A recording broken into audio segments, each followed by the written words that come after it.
Graça e paz, meu amado irmão, minha amada irmã, aluno e professor da Escola Bíblica Dominical.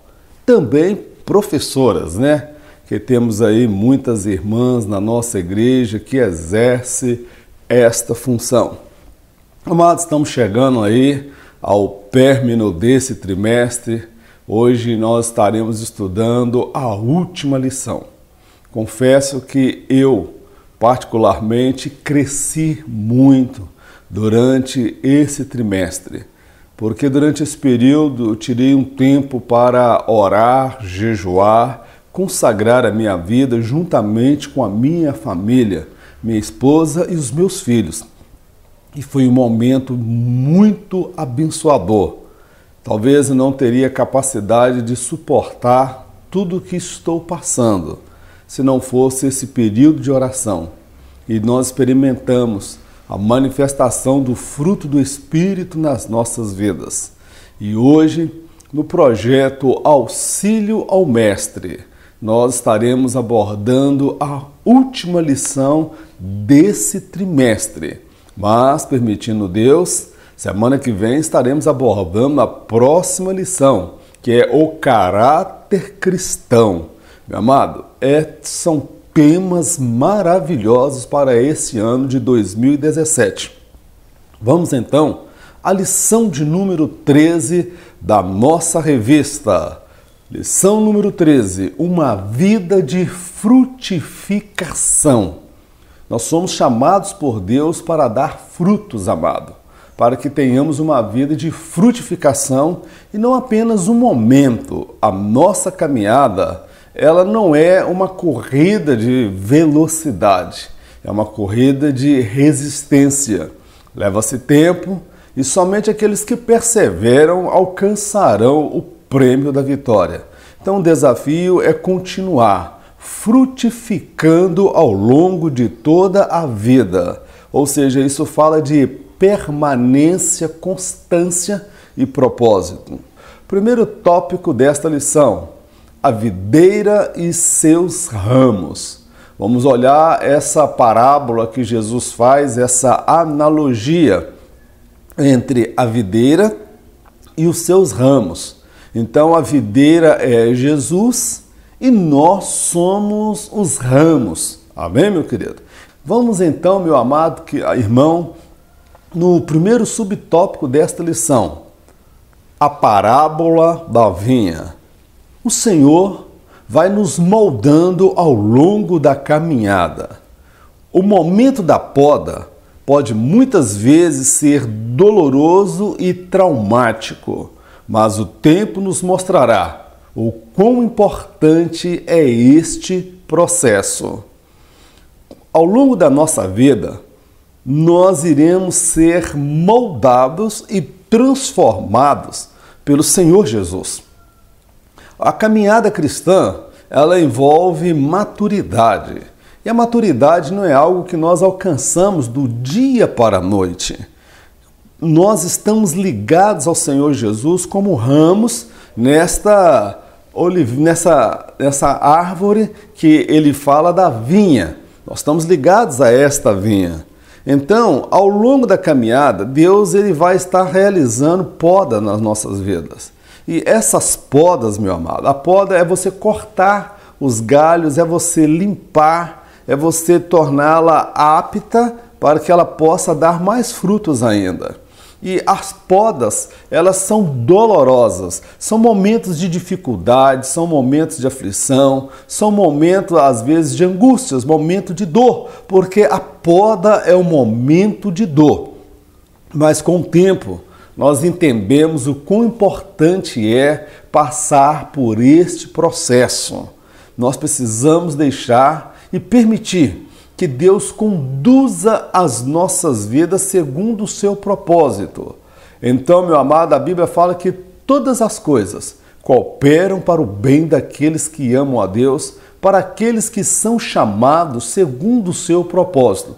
E ao longo da caminhada, o Senhor irá realizar várias podas nas nossas vidas, tudo com o objetivo: moldar o nosso caráter, moldar as nossas vidas para o propósito que Ele tem. E outra também importante, para que nós jamais venhamos a nos desviar do propósito que Ele tem para as nossas vidas. Eu gostaria, meu amado irmão, de fazer com você uma breve reflexão. As perdas, desilusões, fracassos e derrotas muitas vezes são decorrentes do processo adotado por Deus para nos podar. Assim fazendo, assegura-nos que permaneceremos dependentes dele. Amados, muitas perdas que nós passamos na nossa vida, desilusões, fracassos, frustrações, derrotas, é Deus permitindo esta poda na nossa vida.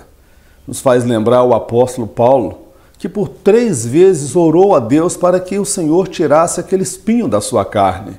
E Deus não tirou, porque Deus sabia que se tirasse aquele espinho de Paulo, ele iria se exaltar acerca das revelações que ele recebera da parte de Deus. Meu amado irmão, nós que temos uma vocação, uma chamada e um ministério da parte de Deus, muitas vezes Deus vai permitir que nós sejamos derrotados, nós sejamos muitas vezes frustrados, passamos por desilusões, por amarguras, dissabores ao longo da caminhada. Por isso tudo tem um objetivo, nos manter no caminho certo. E nunca termos o sentimento de autossuficiência. A poda, ela tem como objetivo nos manter sempre aos pés do Senhor, na dependência do Senhor. É o que Deus fez na vida de Jó. E ele pôde dizer: bem sei que tudo podes e que nenhum dos teus planos podem ser frustrados. Meu amado, ninguém gosta de passar por desilusões. Ninguém gosta de passar por perdas, ninguém gosta de passar por frustrações, de sabores dentro da família, na vida profissional, na saúde, ao longo da caminhada. Muitas vezes nós enfrentamos adversidades terríveis na nossa vida. Muitas vezes sofremos perseguição, calúnia, difamação. Isso é a poda de Deus. É muitas vezes Deus usando aquilo ali como instrumento para nos podar. Podar o nosso orgulho, o nosso eu, a nossa vaidade. Para que você e eu não venhamos a nos exaltar, não venhamos a nos vangloriar, contar vantagem dos nossos feitos, das nossas realizações. Deus muitas vezes ele permite que nós sejamos derrotados em determinado momento. Sabe por quê? Porque senão nós vamos nos começar a achar que nós somos super crentes, super espirituais, que nós oramos e que Deus faz acontecer. Como nós temos visto muitos pregadores aí na mídia, nas redes sociais, que eles pregam de uma forma e falam de uma maneira como se eles fossem a 4ª pessoa da Trindade. Mas não sabem eles que são pobres, miseráveis, desgraçados, cegos e nus. Meu irmão, quando as adversidades vier sobre a sua vida, entenda que muitas vezes Deus está permitindo esta adversidade para moldar o seu caráter e te manter dentro do propósito que Ele tem para a sua vida. Eu quero destacar um texto bíblico que se encontra lá em 2 Coríntios, capítulo 12, versículo 10. Pelo que sinto prazer nas fraquezas, nas injúrias, nas necessidades, nas perseguições, nas angústias por amor de Cristo. Porque quando estou fraco, então é que sou forte. Isso quem está dizendo é Paulo. Ele fala que sente prazer nas fraquezas, nas injúrias, nas necessidades. A princípio, alguém olhando para esse texto, não conhecendo o contexto, e quem está falando dá a impressão que é um masoquista. É alguém que gosta de sofrer. Meu irmão, nós não somos masoquistas. Paulo também não era masoquista. Nós não gostamos de sofrer, mas nós entendemos que muitas vezes o sofrimento, a dor e os dissabores da vida é que nos mantém no propósito certo. E Paulo fala que ele entendeu que quando eu estou fraco, humanamente falando, é aí que eu estou forte, dentro do propósito de Deus. Nós precisamos entender esse paralelo, meu amado.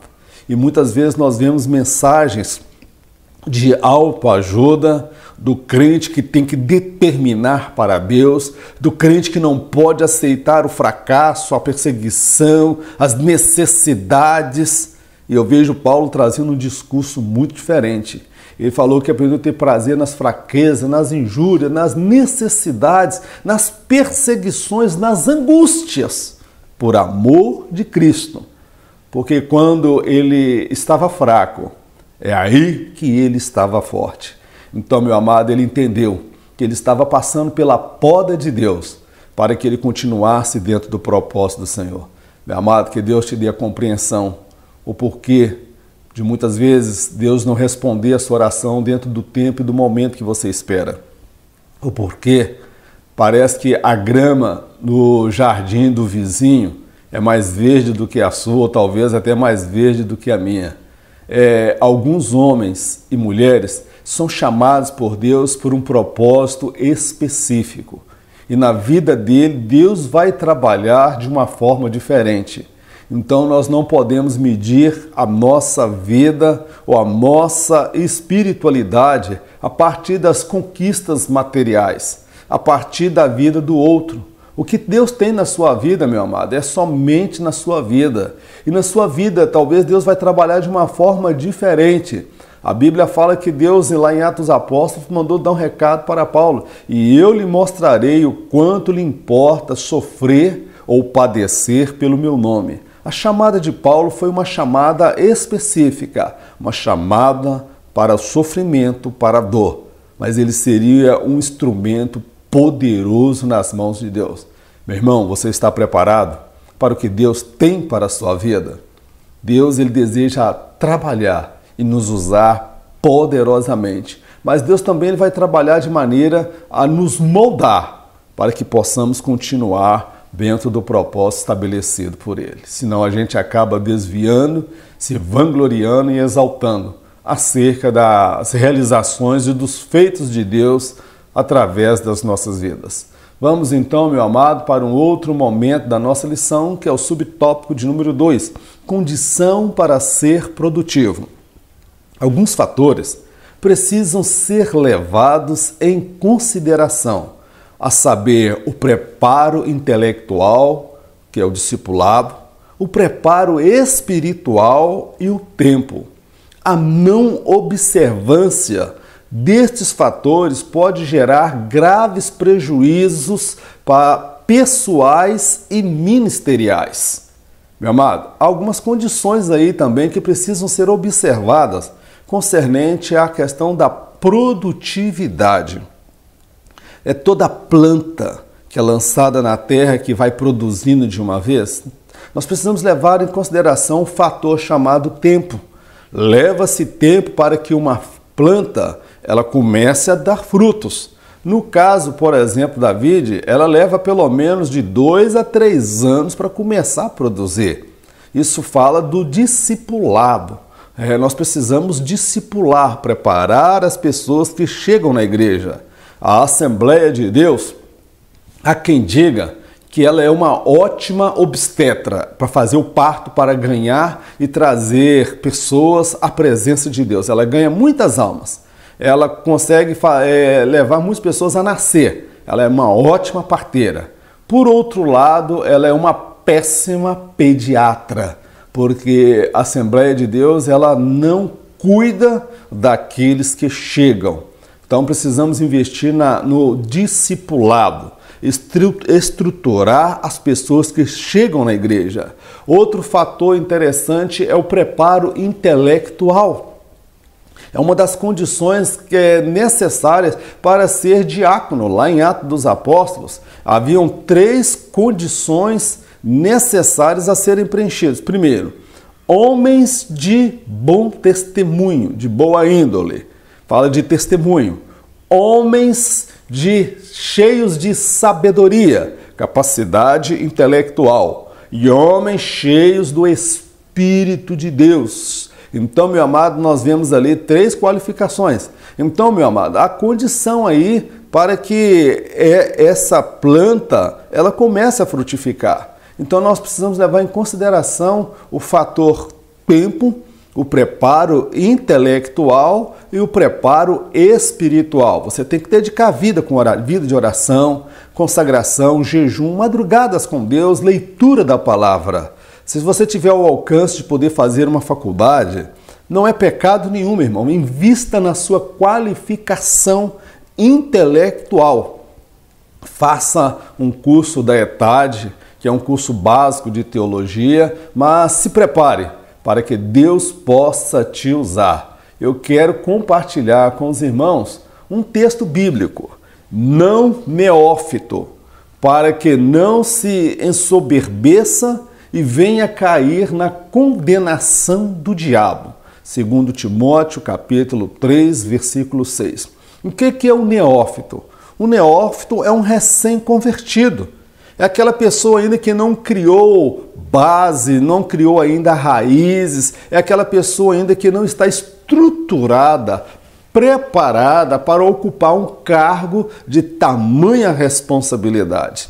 Primeiro, ele não tem maturidade. Segundo, ele vai acabar incorrendo na condenação do diabo. E qual que é a condenação do diabo? O orgulho, a vaidade, a soberba e a prepotência.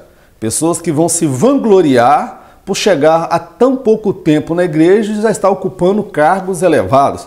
E a igreja, a Assembleia de Deus, nós precisamos dar a mão à palmatória, porque às vezes nós temos pessoas no nosso meio que já servem ao Senhor aí desde criança, participando da escola dominical, participando dos trabalhos. A gente conhece quem é a esposa dele, conhece quem é os filhos, o testemunho, o caráter desta pessoa. E muitas vezes essa pessoa não foi consagrada e nem chamada para o ministério. Mas se um famoso se converte, um cantor famoso, um artista famoso, rapidamente estão consagrando essa pessoa a pastor. Meu irmão, isso é uma inversão de valores. Na obra de Deus, nós não precisamos de pessoas famosas. As pessoas famosas, elas são muito bem-vindas para aceitar a Jesus, porque elas carecem de Jesus. Mas famoso no Evangelho só tem um, que é Jesus Cristo de Nazaré. O resto, meu irmão, é tudo pecador. E para Deus não existe famoso, importante e menos importante. Somos todos iguais para Deus. Então nós cometemos ao longo da história alguns equívocos. Esse evangelho midiático, nós pegamos essas pessoas aí, famosas, e acreditamos que essas pessoas famosas aí, vistas na mídia, serão importantes para pregar o evangelho. Meu irmão, o evangelho ele cresceu quando não tinha ninguém famoso dentro desta igreja, quando muitas vezes éramos perseguidos por outras denominações, por um outro movimento religioso aí que impera nessa nação, e não precisamos de pessoas famosas não, precisamos de pessoas humildes, quebrantadas, de joelhos dobrados diante de Deus e buscando a presença do Senhor. Precisamos, meu amado, da unção, do Espírito de Deus no nosso meio. Então, com relação à frutificação, precisamos levar em consideração o fator chamado tempo, o preparo intelectual e o preparo espiritual. São 3 condições a serem observadas. Eu quero agora ir no terceiro subtópico desta lição, a poda. Todos que foram usados por Deus no passado precisaram passar pela poda. José era mimado, vaidoso e imaturo. Passaram-se muitos anos até o Senhor podá-lo para ser o grande líder que ele havia idealizado. Eu tomo José como um exemplo. Todos os homens no passado, seja Davi, seja José, seja Jacó, seja Abraão, Isaac e tantos homens que foram usados por Deus, Paulo, todos eles tiveram uma coisa em comum, eles passaram pela poda nas mãos de Deus. Deus trabalhou no caráter desses homens, Deus permitiu adversidades. Porque veja só, Quando nós aceitamos a Jesus, nós somos uma pedra bruta. E Deus ele vai cortando, Deus vai eliminando, Deus vai tirando, Deus vai transformando e moldando. E não é diferente nas nossas vidas. Por exemplo, José. José, ele era um menino mimado, ele era o queridinho do papai. O papai tinha preferência por José, então ele era mimado. Ele também era imaturo, porque ele não guardava segredo. Ele era vaidoso, porque ele gostava de contar para os outros. Alguns podem ter aquilo como uma inocência, mas eu entendo que José, ele era um pouco contador de vantagem. Tá certo, meu querido? Ele não era tão inocente. Ele era imaturo, mimado, vaidoso. Então Deus teve que o quê? Podar José. Ele teve que passar pela poda. Levaram-se vários anos. Ele passando pelo fundo do poço, quando os irmãos o lançaram, sendo vendido como escravo, trabalhando na casa de Potifar, sendo caluniado pela mulher de Potifar. Ele vai ser preso depois. Então o processo na vida de José levaram-se vários anos até ele se tornar aquele líder que Deus havia idealizado. Meu irmão, minha amada irmã em Cristo Jesus, Deus tem uma chamada para a sua vida, mas verdade é que Ele primeiro vai te podar, Ele vai transformar a sua vida, muitas coisas precisam ser retiradas. Nós viemos com tendências e manias, nós temos trejeitos no nosso comportamento, então Deus vai permitir as adversidades, as perseguições, as calúnias, as injustiças, as perseguições. Deus vai permitir tudo isso, porque Ele vai forjar um caráter no fogo da adversidade, para você ser aquilo que Ele idealizou que você seja.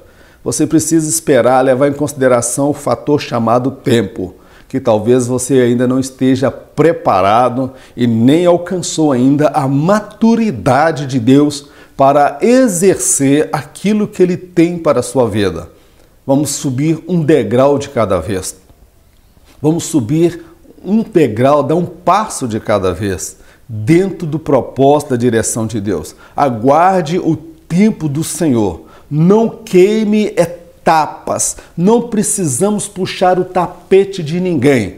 Não precisamos caluniar, difamar ninguém para ocupar o lugar daquela pessoa, porque no tempo do Senhor, Deus te colocará no lugar que Ele tem determinado para você.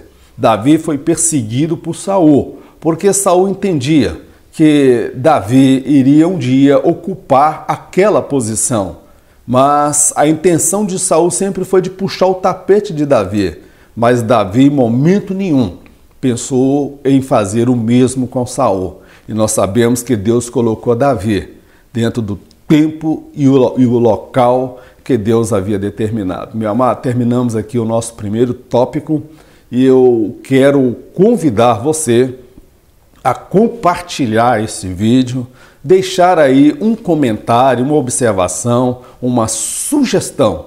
E eu peço a você que esteja assistindo o segundo tópico da nossa lição, onde Deus já comunicou aos nossos corações verdades que eu preciso comunicar para você, porque esse projeto é o projeto Auxílio ao Mestre e o meu objetivo na direção do Senhor é lhe ajudar a preparar o seu material para que no próximo domingo você esteja dentro da sala de aula, cheio da unção, cheio da virtude, cheio do Espírito Santo, comunicando verdades espirituais aos alunos da sua sala. Que Deus abençoe a todos e eu aguardo você no próximo vídeo, no nome de Jesus.